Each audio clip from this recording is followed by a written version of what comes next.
Assalamualaikum warahmatullahi wabarakatuh. Perkenalkan, nama saya Ricky Ricardo dari Prodi Sistem Informasi kelas SI 23B dengan NPM 23311-055. Di sini saya akan menjelaskan sedikit materi mengenai akhir zaman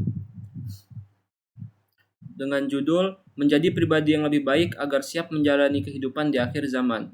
Semua yang bernyawa akan mati, entah itu yang sudah berusia lanjut, dewasa, remaja, anak-anak, bahkan bayi pun bisa mati kapan saja. Namun, tidak ada satu orang pun yang mengetahui kapan kematian akan datang. Pada akhirnya, semua orang di seluruh dunia akan mengalami kematian. Tak seorang pun akan hidup kekal abadi. Peristiwa tersebut dinamakan sebagai kiamat. Sama seperti kematian, kiamat juga tidak akan ada yang bisa menebak atau memprediksi. Biar orang itu memiliki kecerdasan luar biasa, peristiwa terjadinya kiamat tidak akan pernah bisa diketahui kapan waktunya akan tiba. Maka yang perlu kita persiapkan sebagai bekal menghadapinya adalah amal baik selama hidup yang akan menyelamatkan kita semua dari pedihnya hari kiamat. Sebelum datang, akan ada tanda-tanda yang mengawali peristiwa tersebut. Bagaimana perspektif kiamat dalam agama Islam dan apa saja tanda-tanda kiamat. Pengertian hari kiamat menurut Islam. Kiamat atau akhir zaman dalam agama Islam merupakan peristiwa puncak dari semua kehidupan yang ada di bumi ini, berupa hancurnya alam semesta beserta isinya termasuk manusia dan makhluk lainnya. Tidak ada seorang makhluk pun yang bisa lolos dari kiamat. Umat Islam wajib meyakini adanya hari kiamat sebagai tanda keimanannya kepada Allah Subhanahu wa taala. Kiamat merupakan awal dari kehidupan yang sebenarnya akan dilalui oleh manusia, sebab kehidupan yang kita jalani sekarang adalah fana atau sementara, sedangkan kehidupan yang kekal abadi adalah kehidupan di alam akhirat kelak. Bagi makhluk Allah Subhanahu wa taala yang beriman, bertakwa, menjalankan segala perintah dan menjauhi larangannya selama hidup akan mendapatkan kebahagiaan setelah melewati kiamat nanti dengan ganjaran nikmat yang abadi di dalam syurga. Sementara makhluk yang tidak beriman dan tidak menjalankan perintah serta banyak berbuat dosa tanpa bisa bertaubat ketika hidup akan merasakan penderitaan setelah kiamat, yaitu masuk ke dalam api neraka. Dalam Al-Quran, ada banyak ayat yang menjelaskan datangnya hari kehancuran ini. Salah satunya dalam Al-Quran surat Al-Hajj ayat 7 yang berbunyi, Bismillahirrahmanirrahim. Wa anna sa'ata atiyatun la raiba fiha wa anna Allah yab'asu man fil kubur. Yang mana artinya, sesungguhnya hari kiamat itu pasti akan datang. Tidak ada sedikit pun keraguan kepadanya. Sungguh Allah akan membangkitkan siapapun yang ada di dalam alam kubur. Beriman kepada Allah berarti juga harus mengimani segala peristiwa yang terjadi atas kehendak Allah seperti kiamat. Apabila umat Islam percaya akan adanya kiamat, maka wajib mengetahui tanda-tanda datang hari akhir ini yang dapat ditemukan pada buku ensiklopedia kiamat. Tanda-tanda sebelum kiamat dan masuknya kehidupan di akhir zaman. Bagi orang yang beriman, tanda-tanda kiamat merupakan tanda bahwa segala sesuatu yang ada di dunia ini akan kembali ke asalnya, yaitu Allah Subhanahu wa taala. Maka bagi seorang yang beriman, wajib hukumnya mempersiapkan diri dengan bekal amal perbuatan yang baik selama di dunia. Tidak mementingkan urusan duniawi hanya karena menuruti keinginan nafsu untuk mendapatkannya. Sia-sia semua hal yang dilakukan apabila mementingkan urusan duniawi. Sebab kalau ketika berada di akhirat, semua yang dilakukan selama hidup di dunia akan dipertanggungjawabkan di hadapan Allah Subhanahu wa taala. Hidup di dunia harus selaras dan harus seimbang, mengurus kepentingan duniawi dan tidak lupa urusan dengan akhirat menjadi kewajiban bagi kita semua. Nah, jadi beberapa tanda sebelum kiamat dan masuknya kehidupan di akhir zaman adalah munculnya Dajjal. Datangnya Dajjal merupakan tanda-tanda kiamat sudah sangat dekat. Dajjal merupakan makhluk Allah yang memiliki ciri-ciri tubuh yaitu berambut kering dan hanya memiliki satu mata di sebelah kiri dikarenakan mata kanannya buta. Pada bagian dahi tertulis kata kafir. Dajjal akan keluar di sebuah tempat yang bernama Danau Tiberias.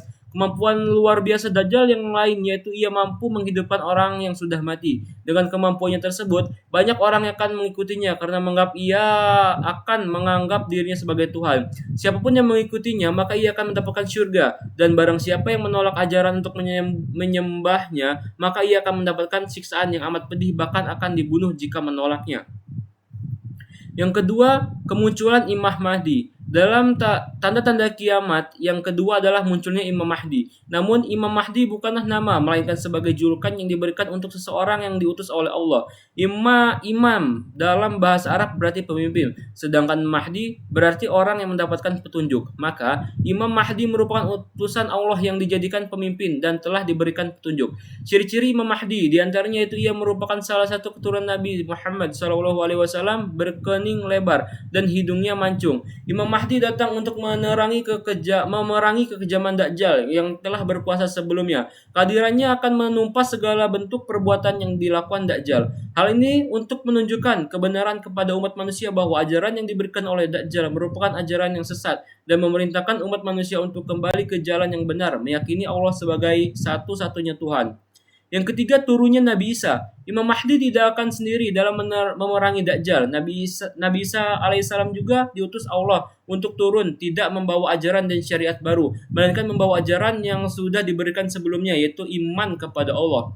Allah berfirman, "Hai Isa, aku akan mewafatkan dan mengangkatmu kembali padaku, mensucikanmu dari orang-orang kafir dan menjadikan orang-orang yang mengikutimu atas orang yang kafir sampai kiamat tiba.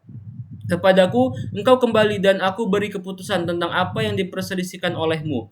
Nabi Isa memiliki ciri-ciri yaitu badannya tidak terlalu tinggi dan tidak juga pendek, rambutnya keriting dan panjang terurai sampai pundak, dadanya bidang dan memiliki kulit yang kemerah-merahan. Menara putih di sebelah timur kota Suriah menjadi tempat turunnya Nabi Isa ke bumi. Yang keempat, munculnya Ya'juj Ma'juj. Disebutkan bahwa Ya'juj dan Ma'juj merupakan manusia yang memiliki ciri-ciri diantaranya seperti memiliki mata sipit, berhidung pesek, dan berambut pirang. Ya'juj dan Ma'juj disebutkan terkurung dalam lembah yang diapit oleh dua gunung, Raja Zulkarnain yang mengurungnya dengan tembok besar yang mengelilingi Ya'juj dan Ma'juj tidak bisa keluar darinya. Namun, dalam Al-Quran Surat Al-Anbiya ayat 96 disebutkan bahwa nantinya tembok penghalang tersebut akan runtuh. Maka keluarlah Ya'juj dan Ma'juj untuk membuat kerusakan di bumi. Mereka akan meminum air yang ada di Danau Tiberias, tempat yang diyakini keluarnya Dajjal. Tidak ada satupun manusia yang mampu menghentikannya kecuali atas izin dari Allah Subhanahu wa Ta'ala. Yang kelima, terbitnya matahari dari sebelah barat. Tanda-tanda kiamat yang tidak kalah mengejutkan bagi umat manusia lainnya yaitu terbitnya matahari dari tempat tenggelamnya. Terbitnya matahari dari barat telah disebutkan dalam hadis riwayat Muslim. Hari kiamat tidak akan datang sebelum matahari terbit dari arah barat. Ketika matahari terbit dari barat, semua akan merubah menjadi beriman. Namun, iman seseorang sudah tidak lagi bermanfaat jika sebelumnya tidak beriman atau tidak mendapatkan manfaat dari imannya itu. Bukan hanya Islam saja yang menunjukkan bahwa matahari suatu saat akan terbit dari sisi barat. Ilmu sains juga memprediksi bahwa matahari terbit dari barat bukanlah hal yang mustahil. Sejumlah penelitian menyebutkan bahwa rotasi bumi yang terjadi selama ini akan mengalami perlambatan yang menyebabkan arah perputarannya terbalik.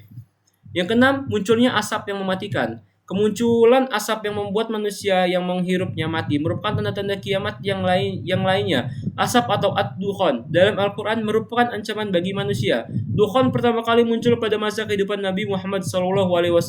Ketika itu dukhon muncul untuk sebagai azab bagi kaum kafir Quraisy yang telah memusuhi Nabi. Dukhon akan muncul kembali di akhir nanti selama 40 hari 40 malam.